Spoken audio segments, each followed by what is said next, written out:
بسم اللہ الرحمن الرحیم۔ السلام علیکم اسٹوڈنٹس، آپ کو پاکمالی اردو چینل پر خوش آمدید۔ اسٹوڈنٹس، جماعت ناہم کی اردو کی نئی ماڈل درسی کتاب جو ہے، اس میں سے اب ہم نے تفہیم عبارت کا سوال جو کہ فیڈرل بورڈ کے پیپر میں سوال نمبر 2 یعنی حصہ دوم کا جو سوال نمبر 2 ہوتا ہے، اس کا سوال نمبر 2 میں کیونکہ 3 اجزاء پائے جاتے ہیں تو اس میں جو جز الف ہوتا ہے وہ تفہیم عبارت کا ہوتا ہے اور سب سے آسان سوال ہوتا ہے، لیکن ابھی پری بورڈ کے پیپرز دیکھنے پر اندازہ ہوا کہ بچوں کو بعض اوقات کچھ سوالات کے جوابات اس میں سے ڈھونڈنے میں مشکل پیش آتی ہے، تو اس لیے میں کوشش کروں گی کہ تقریباً تمام چیپٹرز کے تمام اسباق کے 2 یا 3 پیراگراف لے کر، عبارتیں لے کر ان کے آپ کو تفہیم کروا دی جائے۔ تو آپ یہاں سے ضرور ایک بار دیکھیے گا اور ان سوالات کے جوابات اپنی درسی کتاب کے پیراگراف جو ہوں گے ان کے اندر آپ نے لازمی مارک کرنے ہیں، تاکہ آپ کا یہ بہت ہی آسان سوال، یہ آپ کے مفت کے نمبر ہیں، 16 نمبر کا یہ سوال ہوتا ہے، تو انشاءاللہ بہت اچھی طرح سے آپ کا یہ تیار ہو جائے۔ اور آج میں آپ کو مرکزی خیال لکھنے کے لیے بھی کچھ نہ کچھ رہنمائی اور کچھ بنیادی اصول اور معنی و مفہوم مرکزی خیال کا بھی انشاءاللہ ضرور بتاؤں گی۔ تو چلیے آج دیکھتے ہیں ہمارے پاس کون سا پیراگراف ہے۔ تو آج ہمارے پاس یہ جو پہلا سبق ہے اخلاق حسنہ، جو کہ ایک سیرت نگاری ہے اور اس کے مصنف ہیں سید سلیمان ندوی، تو اس سبق کا ہم سب سے پہلا پیراگراف لے لیتے ہیں۔ عقائد اور عبادات کے بعد تعلیمات نبوی کی کتاب کا تیسرا باب اخلاق ہے، تو یہاں سے لے کر یہ پہلا پیراگراف اور یہاں پہ دوسرا پیراگراف، یعنی کہ 2 پیراگراف ملا کر یہ ہم عبارت لیں گے۔ یہاں پہ ہمارے پیارے نبی صلی اللہ علیہ وآلہ وسلم کا ارشاد جو بتایا گیا، اس کا ترجمہ، میں حسن اخلاق کی تکمیل کے لیے بھیجا گیا ہوں۔ تو یہاں تک یہ عبارت جو ہے ہم لیں گے اور اس کے سوالات کے جوابات آپ کو بتائیں گے، اور اس کے علاوہ مرکزی خیال کے بارے میں بھی انشاءاللہ آپ کی اچھے سے رہنمائی کی جائے گی۔ یہ تو اسٹوڈنٹس یہاں پہ ہمارے پاس عبارت موجود ہے، درج ذیل عبارت کو غور سے پڑھیں اور نیچے دیے گئے سوالات کے جوابات اپنے الفاظ میں لکھیں۔ اور میں نے آپ کو بتا دیا کہ فیڈرل بورڈ کے پیپر میں یہ سوال آتا ہے اور یہ 16 نمبر کا ہوتا ہے، اس میں 8 آپ کو عبارت کے نیچے سوال دیے جاتے ہیں۔ پہلے 7 سوال لازمی ہوتے ہیں، جو آخری سوال ہوتا ہے 8واں سوال، اس کے 2 حصے ہوتے ہیں اور اس میں آپ کو چوائس دی جاتی ہے، یعنی کہ انتخاب کا حق دیا جاتا ہے کہ ان میں سے کوئی سا بھی ایک سوال جو ہے وہ اس کا جواب تحریر کریں۔ اور یہ پورے 8 سوال جو ہیں 2 نمبر کا جواب ہوتا ہے ان کا، اس لیے یہ 16 نمبر کا سوال ہے۔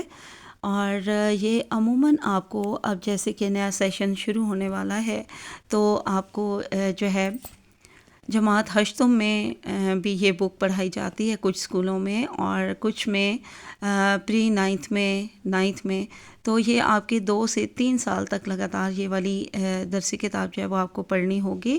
تو اس لیے اب نئے سیشن پر آپ کو ٹیچرز کی طرف سے یہ سوال جو ہے ہوم ورک میں بھی دیا جا سکتا ہے اور کلاس ورک میں بھی آپ کو اس کی پریکٹس کرنے کو دی جا سکتی ہے۔ تو بہتر ہے کہ آپ یہاں سے ضرور 1 سے 2 مرتبہ دیکھیے گا اور اپنی جگہ پہ پریکٹس کیجیے گا، مشق کیجیے گا، انشاءاللہ بہت آسان ہے، بہت جلدی آپ کو یہ سمجھ آ جائے گا۔ تو یہاں پر سوالات دیے ہوئے اس عبارت کے، تو آپ دیکھ لیجیے۔ پہلا سوال ہے، تعلیمات نبوی کی کتاب کا تیسرا باب کون سا ہے؟ تو اب آپ نے جب یہ عبارت پڑھ لینی ہے تو آپ کو پتہ چل جائے گا کہ سب سے پہلی لائن پہ میں اس کا جواب موجود ہے۔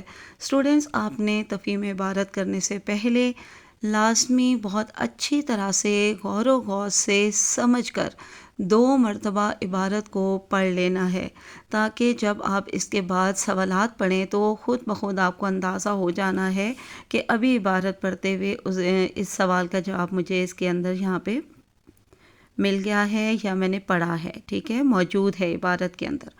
تو دیکھا آپ نے کہ یہ ابھی پہلا سوال جو تھا اس کا بالکل پہلے جملے میں اس کا جواب موجود تھا، ٹھیک ہے. اور ٹو دی پوائنٹ جواب لکھنا ہوتا ہے، کوئی اس میں تفصیلاً تحریر کچھ بھی نہیں کرنا ہوتا. کچھ بچے جو ہے وہ جواب کو تفصیلی بنانے کے لیے طویل بنانے کی کوشش کرنے میں ارریلیونٹ مواد بھی ساتھ شامل کر دیتے ہیں، یعنی غیر متعلقہ مواد. تو اس کی بالکل ضرورت نہیں ہوتی. 2 نمبر کا تو یہ جواب ہے، آپ صرف ایک جملے میں بھی اس کا جواب دے سکتے ہیں اور 2 سے 3 جملوں میں بھی، ٹھیک ہے. بس جواب جو ہے وہ سوال کے مطابق ہونا چاہیے اور اس میں فالتو کی تفصیل بتانے سے گریز کریں. اس کے بعد اگلا سوال دیکھیے، اخلاق کا مقصود کیا ہے؟ اس کا مقصود بھی آپ کو فوراً بعد ہی عبارت میں پہلے سوال کے جواب کے فوراً بعد آگے دیا ہوا ہے. اور یہاں پہ نیچے کیونکہ میں حل شدہ دکھا رہی ہوں تو آپ یہاں سے جو جواب دیکھ رہے ہیں پہلے یہاں سے دیکھنے سے پہلے آپ خود عبارت میں ڈھونڈیے گا، ٹھیک ہے. جس سوال کا آپ کو جواب نہ مل رہا ہو تو پھر وہ آپ یہاں سے دیکھیں اور پھر یہاں سے دیکھنے کے بعد اس کو ضرور دوبارہ آپ عبارت میں ڈھونڈیں، آپ کو وہ مل جائے گا. تو پھر اس سے آپ کو اندازہ ہوگا کہ پہلی بار آپ کے دیکھنے میں کہیں کوئی کمی رہ گئی یا آپ سے اوور لک ہو گیا. تو اس طرح یہاں پر پہلے صفحے میں یہاں ہمارے پاس 5 سوال موجود ہیں. ان 5 کے جوابات آپ نے اچھی طرح سے دیکھ لیے ہوں گے. اب ہم اگلے 3 سوالات کو دیکھ لیتے ہیں. یہاں اب ہمارے پاس 5ویں سوال کا جواب موجود ہے اور اس کے بعد 6واں سوال ہے، پھر 7واں اور پھر 8واں. اور 8واں سوال آپ دیکھیے کہ اس میں آپ کو 2 سوال دیے گئے ہیں. پہلا سوال ہے دنیا کے سارے مذاہب کی بنیاد کیا ہے؟ اس سوال کا آپ نے یا جواب دینا ہے یا اس عبارت کا مرکزی خیال تحریر کیجیے. تو یہ دوسرا سوال ہے. تو دونوں کے درمیان آپ کو جو ہے وہ چوائس کا حق دیا گیا ہے، ٹھیک ہے. دونوں میں سے کسی ایک سوال کا جواب لکھنا ہے. زیادہ تر بچے مرکزی خیال لکھنے سے بچتے ہیں کیونکہ انہیں مرکزی خیال لکھنا مشکل لگ رہا ہوتا ہے. جب آپ ابھی یہ پوری عبارت پڑھیں گے اور اس کے بعد یہاں پہ اس مرکزی خیال والے سوال کا یہاں سے جواب پڑھیں گے تو آپ کو اندازہ ہو جائے گا کہ پوری عبارت پڑھنے سے آپ کو اندازہ ہوا کہ اس میں کون سا مرکزی خیال، کون سا مرکزی نقطہ یعنی درمیانہ نقطہ یعنی کہ بنیادی نقطہ بتایا گیا تھا اور انہوں نے اسی کو یہاں پہ مختصر کر کے لکھ دیا ہے. تو اب میں بتاتی ہوں آپ کو کہ جب آپ کو یہ کسی ان سین عبارت کا لکھنا پڑا یا یہاں سے بھی آپ لفظ بلفظ تو یاد نہیں کریں گے، تو جب آپ کے سامنے کسی ٹیسٹ میں یا پیپرز میں عبارت آئے گی تو اس کا مرکزی خیال آپ نے کیسے لکھنا ہے. تو اس کے لیے میں کچھ آپ کو پوائنٹس بتا دیتی ہوں، کچھ اصول بتا دیتی ہوں، تو آپ نے یہ ضرور ذہن میں رکھنا ہے. تو اسٹوڈنٹس مرکزی خیال لکھنے سے پہلے آپ نے ذہن میں رکھنا ہے کہ یہ لفظ کیا ہے، اس کے لفظی معنی کو ہم نے سمجھنا ہے، ٹھیک ہے. مرکزی خیال آپ نے دیکھا کہ یہ 2 الفاظ کا مجموعہ ہے، ایک لفظ ہے مرکزی اور ایک ہے خیال. تو 2 الفاظ کے مجموعے کو ہم مرکب کہتے ہیں، ٹھیک ہے. تو مرکزی خیال کیونکہ ایک مرکب لفظ ہے تو اس کے اب ہم پہلے الگ الگ لفظوں کے معنی دیکھیں گے. پہلا لفظ ہے مرکزی. تو مرکزی کا معنی ہوتا ہے کسی چیز کا درمیانہ حصہ یا بنیادی حصہ، ٹھیک ہے. اب دوسرا لفظ دیکھتے ہیں، دوسرا لفظ ہے خیال. تو یہ سب کو معلوم ہے کہ خیال کے معنی ہوتے ہیں سوچ، تصور یا فکر، ٹھیک ہے.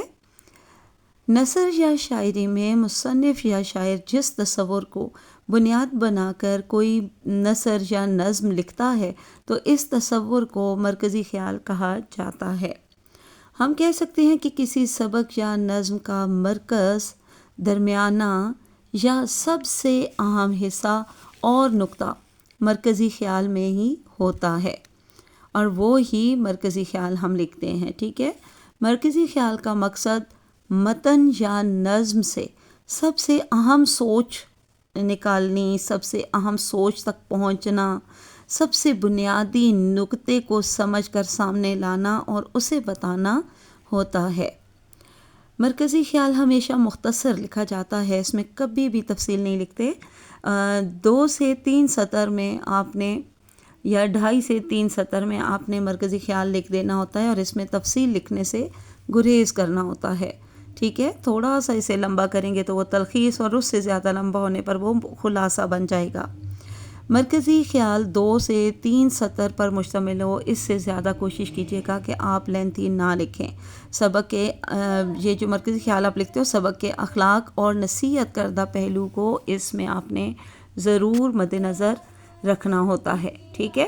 تو چلیے ان باتوں کو مد نظر رکھتے ہوئے جب آپ اس عبارت کا یہ مرکزی خیال پڑھیں گے نا تو آپ کو اچھے سے سمجھ آ جائے گا کہ کس طرح سے آپ نے بنیادی نقطے کو تلاش کرنا ہے، ڈھونڈنا ہے، جس کے گرد کے پوری عبارت گھوم رہی ہے، تو آپ پھر آرام سے آسانی کے ساتھ بالکل صحیح ٹو دا پوائنٹ مرکزی خیال جو ہے وہ لکھ پائیں گے۔ تو چلیے آج کے لیے اتنا کافی ہے۔